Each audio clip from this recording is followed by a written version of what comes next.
Okay, thank you for that introduction. It's my great pleasure to be here today. First back to IMVC, and also my first speaking engagement in front of a real live audience. So this is very exciting. It's almost like giving your first talk at a conference, I have to say. So I'm going to talk today about the work we're doing at IBM, focusing on what we call computer vision for the enterprise. And as you heard in my introduction, I lead our work mainly in natural language, but I think you'll see how in our world, the language of business has a lot of images, a lot of visuals in it, and that's where I'm going to focus our talk today. This is the work of many researchers in our lab in Israel, collaborating with Zurich and the US labs. So I'll start with my biggest challenge, which is a perception challenge, but not in the same way that you guys think of perception. So the perception is that with all the headlines describing recent advances in computer vision, you can create images from text, you can segment with no training, you can color old photos. People, our customers, often think computer vision is a solved problem. You can do everything for me. That's the perception. However, the reality looks very different. This is what life typically looks like when we go and we'd say, oh, here's my problem. And our researcher will say, hey, great, no problem. Just give me a few thousand images, label them, please, 16 GPUs, and I can solve everything from you. They, go to their COO, CFO, and they say, sorry, thank you. That's really not something I can do. So what are these challenges and why is it in particular difficult? One is around data complexity, and you'll see soon in my example that we're talking about very complex documents. They're multimodal, some text, some images, multilingual, multi-domain. And then there's the data availability that I just alluded to. We don't always have a lot of data in the enterprise. Even if we have it, it's not labeled, or it's very costly to label. And sometimes we're talking about things that just simply don't have a lot of data for them. They're very small and relatively rare. And also compute power is still costly. And sometimes even if you can afford it, you really have to justify return of investment. Like, okay, I will put up these 16 GPUs. What am I going to get that's going to be worth it versus, just give me your old computer vision algorithm, even if I show better performance. So in my talk today, I'm going to talk about one of the areas that we spend a lot of time on, called deep document understanding, and in particular, focusing on visual element understanding inside these documents. And from a technology perspective, our approach, given the challenges I just alluded to, are how do we create data synthetically? And this could be data or representations, as well as weak or self-supervision. If we are going to label, let's label very smartly and only what we really need and so on. Another area I'm not going to talk about today that we're also spending a lot of time on in the area of visual recognition is visual inspection for especially civil infrastructure, bridges, buildings, and so on, but that will be for a different time. And we'll focus today on deep document understanding. So what is the problem? It's actually not a complicated problem. As we said, the language of business is oftentimes documents. These documents are scanned many times. And what we need to do is to go from the visual form of these documents, typically PDF, to some form that is amenable to analytics or NLP, something that is in a JSON or HTML or some format that we can downstream do interesting things. Why is this a difficult problem? If the documents are scanned, oftentimes there's notes that people wrote on the documents. It's sometimes blurry. And the other thing is these documents were created for us to look at, but not necessarily to scan sequentially. So there are text blocks in different places, and if you try to read them left to right, it's simply not going to make sense. So you need to first make sense of the structure of the document before you can even attempt to do something more complicated with it. The other thing is the visual elements. There are a lot of interesting visual elements in these documents, and oftentimes they convey the most important information, or at least together with the text. These can be figures, graphs, barcodes, signatures, and so on. And finally, this is one area we spent a lot of time in. People love tables. These tables, again, have a lot of valuable information. This can be financial reports, manuals, scientific papers. And if you want to do something interesting, such as search or any types of analytics, run SQL on them, you need to extract the information, but also the structure of these tables. It's all in there. It's in the pixels. We look at it. For us, it's not difficult. For the computer, this is not an easy problem whatsoever. So I'm going to focus on a few of these challenges and share with you the work we're doing to solve these. So starting with the most basic, which is OCR. And OCR has been around forever and ever. There are many commercial systems. However, as soon as documents are noisy, or not traditional types of documents, if you think of IDs and things like that, the OCR systems often do not work well. And this is what we saw when we started working with customers. And imagine this is a bank or an insurance company where we upload all our documents, send images of our IDs, our green pass, whatever. And now a system downstream needs to operate on these automatically without having a person need to do some automatic key-in. So the challenge, again, was especially with noisy documents or business documents like IDs. And the key for us to solve it was to focus on the data. And we do this by synthesizing data, which I'll talk about in a second. And I'll just say, from a result perspective, for these types of documents, we are able to improve significantly over commercial systems and even some of the leading vendors out there. So what is the idea? As I said, it's synthetic data. This is part of a trend that I know Andrew Ng and others are now also really advocating, which is that to solve AI, we should focus also like data-centric AI. And this is what we do here. We see on the left here an example of an image that we pass through our OCR system. A1, you can see the system did pretty well. And in A2, we injected a little bit of noise using adversarial type of techniques. And then you can see in this purple image underneath, green is the ones that succeeded, not a lot of success. So what we decided to do is, okay, let's use this for our advantage and use adversarial training to train our models to be resilient to noise and things of this nature. And you can see on the right, after we do this adversarial training, the system is able to do well on both sets of these documents. And how do we do this? The idea is to, as I said, focus on creating the data rather than on retraining the model. So imagine more or less stable architecture.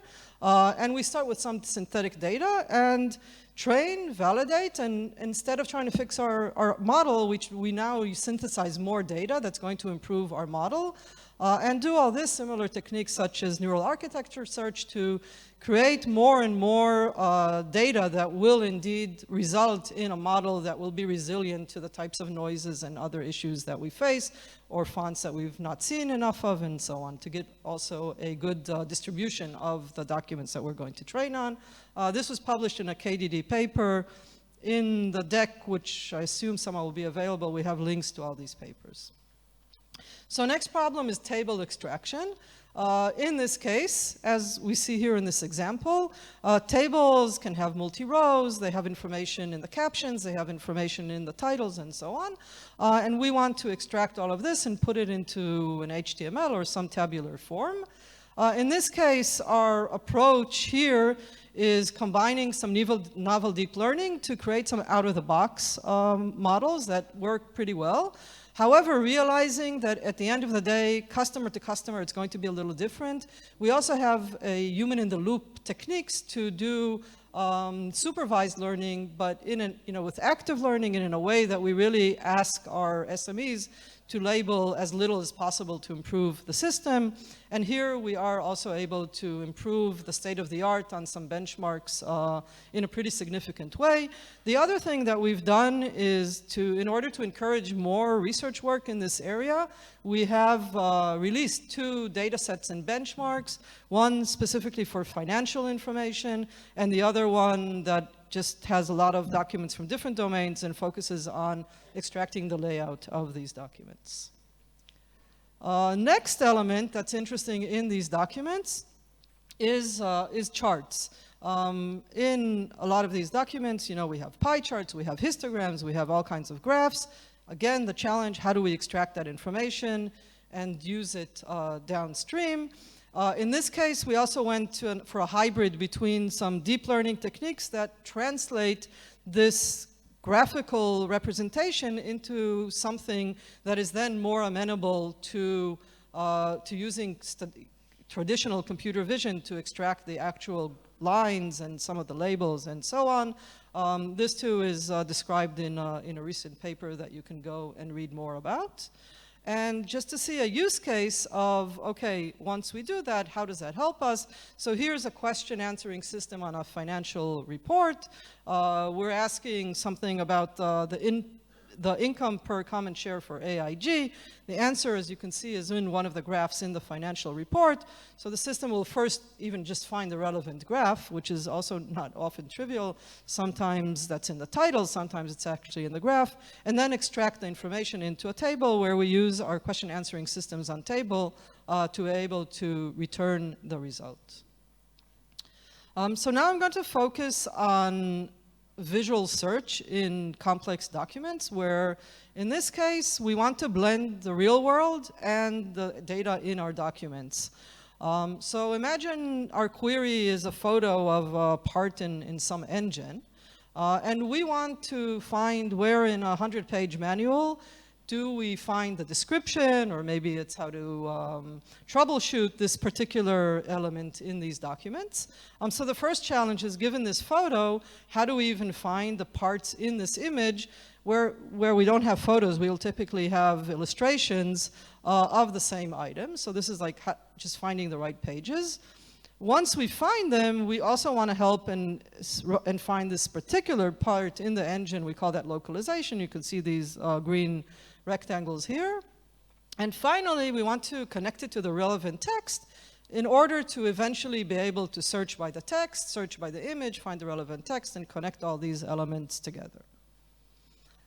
So in order to do this, I'll talk about two things that we've been focusing on. The first one is cross-domain image retrieval. As you saw in my examples, I may start from the sketch and search for an image. I may start from an image. I may start from text, which we'll get to in a minute. So how do I find similar images regardless of their domain? So real painting, clip art, sketch, we call the domain. And we want to do this. Remember, we said we don't have a lot of data. It's not labeled. So in this case, we are doing this totally self-supervised with no labels to begin with. We don't have all the data with labels for each domain. That's our starting point. And the approach we took here is to create a synthetic or a virtual domain that is somehow able to represent the same class in all these different domains, but remember, without the class labels. And once we have this synthetic or virtual representation, given a query, we're able to find all the other images in the same class, regardless of their domain. And you can see here the results. We're able to improve versus other unsupervised techniques, and also get better results in general. So here's a little demo that will show us how this works. So you can see here, the first thing I do, I'm going to pick what domain do I want as my query. I click here, and you can see in this case I have a sketch. I have a lobster sketch. And my results are going to be from all these different domains. You can see here real lobsters, paintings of lobsters, and clip art of lobsters, and other sketches, of course. So these are the types of domains that I'm able to search for. And I can also start with real images.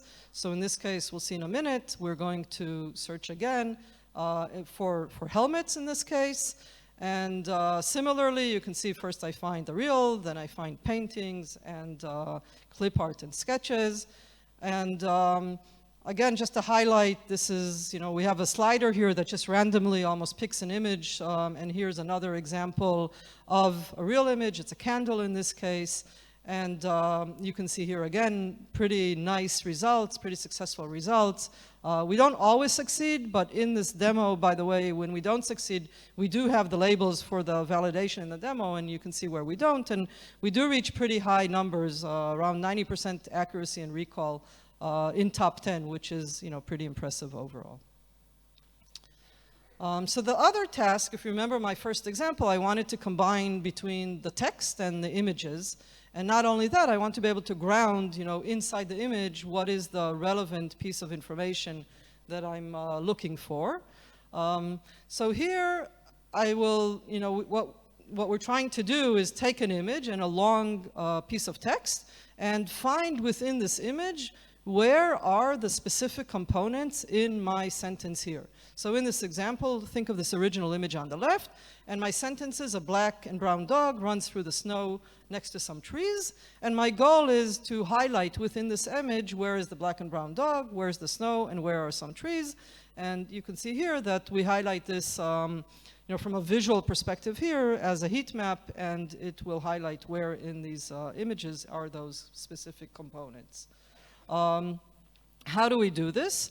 Back to where I started, synthetic data and self-supervision or weak supervision. So in this case, what do? We do have individual pictures with captions. So that is, easy to find, and we can create some others, maybe synthetically to begin with. And now what we start doing is taking these pairs of images and blend them together. So if you see here on the left side, we have a separate image of some, I don't know, without glasses, I don't even know what that is, but we have motorcycles, and then on the bottom, we have another element. So using this mask here, the black-white, we're going to take the black pieces from the top image, the white pieces from the bottom image, and create a new image that is now a combination of these two images, which I didn't have to begin with. And now I can train my models and see whether they're able to separate them back.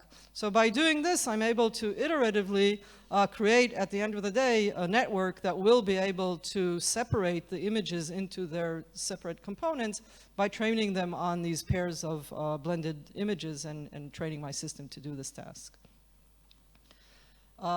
Here, we also compared ourselves to some of the benchmarks that are out there and are able to improve over other weakly supervised techniques, and even compared to techniques that do use some detectors or some object detectors as a baseline. And in these examples here on the bottom, we can see specifically the results of our system versus ones that do object recognition, where in some cases, I think we're finding, let's say, footprints versus some of the other systems. But you can also see that the heat map, because we're not really trying to do object detection or segmentation, is able to give us a good sense of where in the image is that object most likely, and what is the surrounding area, and so on. Back to our real-life examples. In this case, I'm searching now on my manual. You can see here we're looking first for, our query is textual. We look for windshield wipers. And we're able to find on the left hand the sketches of the wipers, and on the right hand, inside my big manual, specifically where do these figures appear and the text next to it. And in the second example, my starting query is an image of the light switch, and we're able to find in the manuals, first of all, other images of light switches, but also then ground it and find it within the big manual, find the text that talks about the light switch, and in that way help us navigate inside these big documents. So in short, as we've seen, there's incredible advances. This conference and others, we're going to hear a lot about more and more advances in academic work, but still many challenges in deploying this to the real world. This is true for all AI systems. I didn't even start talking about issues of explainability and trust and uncertainty and robustness, which are all big issues that the enterprises care about before they're willing to deploy these new deep learning-based technologies.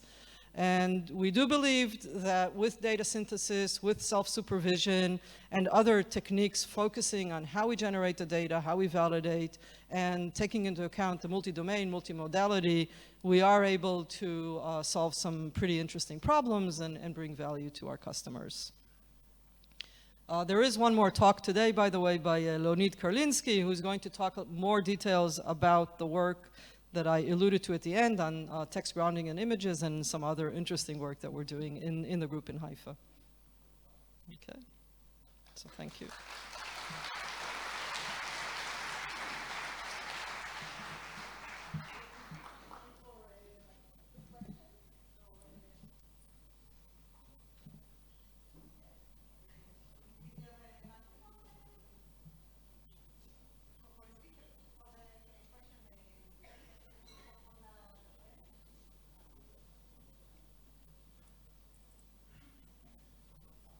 Can you hear me? Okay. So my question is about the using adversarial examples for training. The adversarial space is huge, and I wonder how is it possible when you sample a very small portion of this adversarial space in order to help with the text images, text document classification. So I would say in this case, like many others, when we have a very large search space, we need some heuristics to figure out, where it is that we want to focus. And then, just out of all the different techniques we could apply and all the different images, decide which ones to do first, run this as much as we can afford to, and get to the right types of techniques. And some of it is also, at the end of the day, could be driven by the types of noise and so on that we do see in our documents. But generally speaking, large search space, we do some optimizations in order to try to generate what we think is going to make the most difference for our models at the end of the day.